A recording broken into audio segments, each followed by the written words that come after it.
سلام و درود. خوش اومدیم به این ویدیو. من هستم و امروز اومدیم مشکل نصب بازی جنرال زیرو رو انجام بدیم. خب مشکل خیلی سختی نیست، شما فقط کافی داخل استراتژی کلاب دانلود بازی جنرال زیرو رو بزنید. 1 گیگا 77. وقتی دانلود شد شما داخل پوشه لایبرریز میرین، ویو، آپشن، ویو و های دومی احتمالا برای شما تیک خورده، باید تیکشو وردانی، اپلای بزنی و اوکی. ما اینجا دیگه کاری نداریم. وارد پوشه داکیومنت میشیم، اکسترکت کرده باشید. کامندن جنرال زیرو رو میزنیم. اینجا باید یه پوشه تکست داکیومنت کل متنشو بگیریم.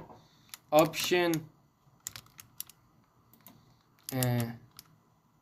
نه آپشن دات آی ان آی رو اینتر کنیم که میگه میخوان رینیم کنید، میگیم بله.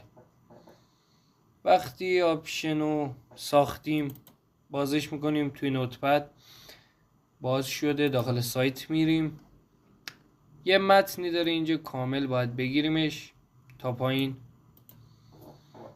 کپی رو میزنیم، میایم داخل همون پوشه که آپشن بود داخل نوتپد، اونو پیست میکنیم، سیو و خارج میشیم. این دیگه داخل سیو شده.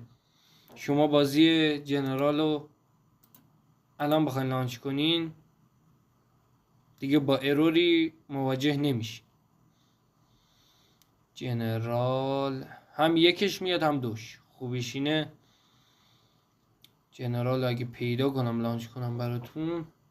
کجا گذاشتمش؟ این که یکشه، پیداش.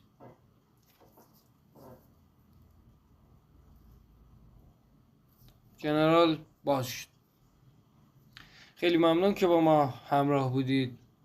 تا ویدیوی دیگه بدرود.